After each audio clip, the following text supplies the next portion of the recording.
Hello, I'm Jeff Cummings. I'm a neurologist and a professor of brain science at the University of Nevada, Las Vegas, where I direct the Chambers-Grundy Center for Transformative Neuroscience.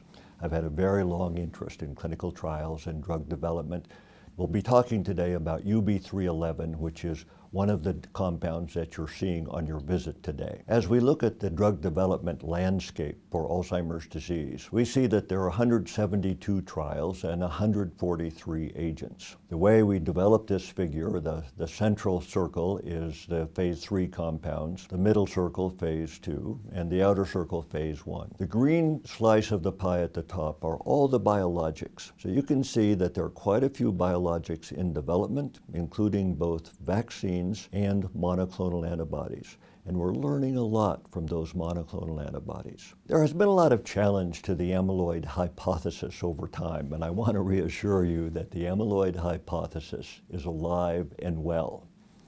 So here are 10 factors that support the amyloid hypothesis. I'm not going to go through them all. I'll just say that there is genetic support, there are observations of human pathology, there are observations of human biomarkers. There's a lot of work in the animal mouse models of Alzheimer's disease. And of course, now we have the relationship between the monoclonal antibody therapy for amyloid and the reduction in the rate of cognitive decline. Now, I want to call attention to the beta oligomer part of this story. There is a lot of evidence that oligomers are the most toxic step in the production of A-beta. We know that the monomers are pretty benign.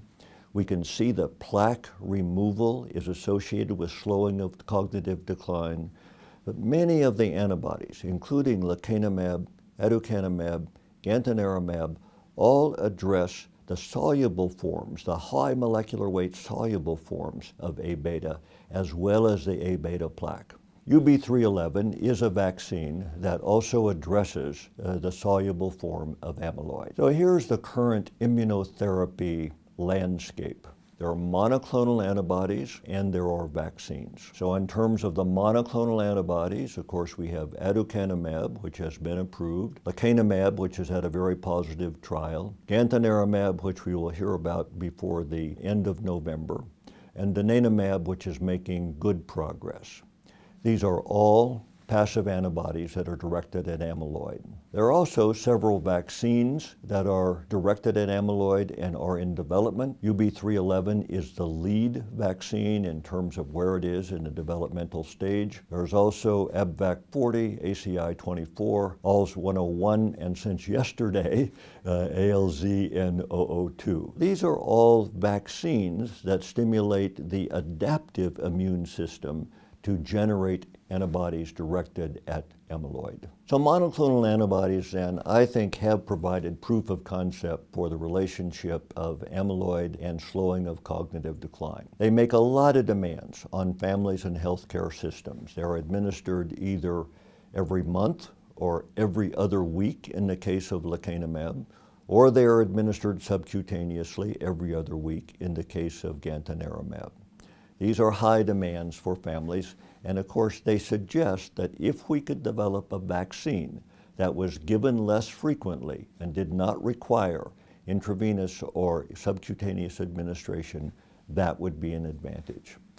So as we think about the potential roles of UB311, we'd say, well, it can be given less frequently, probably not just once. It probably does need boosters that will be given 2 or 4 times per year. The potential roles, of course, would be the treatment of symptomatic patients, probably those with mild cognitive impairments that have been included in the early stage trials. There would be secondary prevention, that is, people who have amyloid in the brain but are not yet symptomatic, because at that stage we can likely arrest the effect of amyloid on other systems that drive cognitive decline. In an exciting way, vaccines would also be available for primary prevention.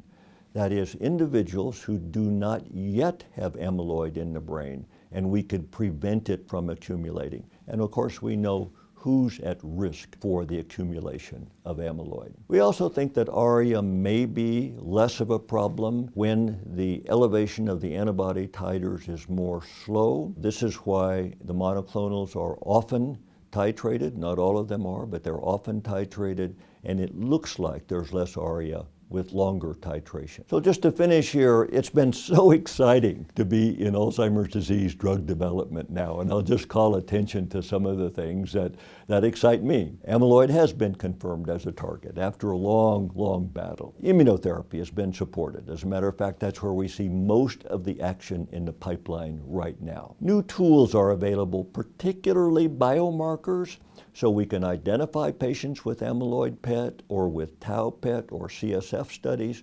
Increasingly, we think we may be able to identify patients with blood tests. We're able to monitor patients for a pharmacodynamic response with amyloid PET and probably with tau PET. We're able to monitor patients with blood tests. We see p-tau 217 and p-tau 181 both declining as the plaque burden declines in patients treated with monoclonal antibodies. We have new clinical outcomes and analyses that I think are going to help us a lot in terms of accelerating drug development for Alzheimer's disease. So I'd say the preclinical cognitive composite, the PAC, is going to be extremely useful in terms of very early patients and detecting changes in very early patients.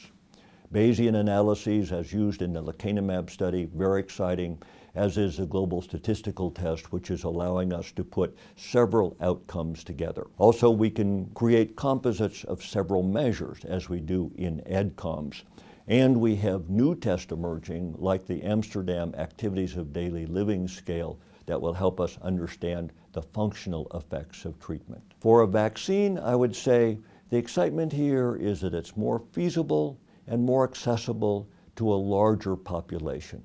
That will allow us to achieve greater equity of therapy, and that's a tremendously important goal for Vaxxinity. Finally, I think there is preliminary evidence that safety may be greater with a vaccine than it is with monoclonal antibodies.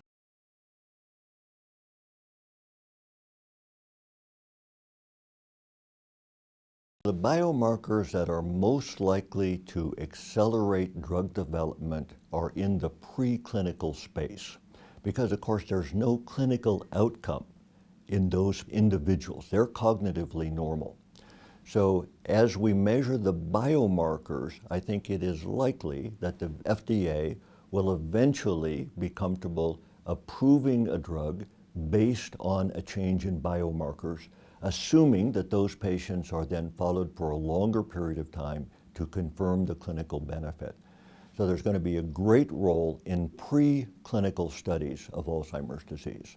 But I can't tell you how excited I am about the blood biomarkers. I think we're going to be able to detect people earlier.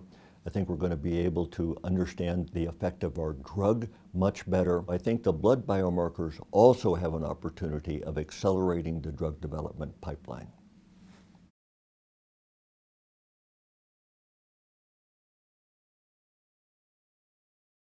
It's an interesting challenge, isn't it? That how do you decide to treat someone who is cognitively normal? We would do it primarily through known risk factors. So a positive family history, or being a carrier of the ApoE4 gene, either one copy or two copies, as in the case of the homozygotes, are at greater risk for Alzheimer's disease. So one could screen based on E4 genotype and family history. We're also progressing with genetic risk scores, and the more of the genetic risk that an individual has, the more likely they are to have amyloid positive PET scans.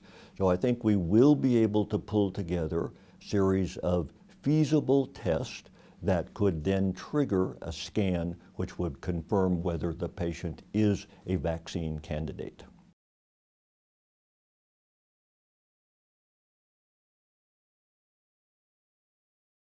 The dialogue between plaques and the high molecular weight soluble form of amyloid is really dynamic right now. Building on the lecanemab data, we know that lecanemab is about 100 times more potent for the high molecular weight soluble species than it is for the plaques. We can tell, of course, that it removed the plaques. That's what we see with amyloid imaging. We cannot see the oligomers, but we assume that they were also dramatically reduced by lecanemab. So we also feel that it is very justifiable to be pursuing a medication like UB311 that is directed at the high molecular weight species of amyloid.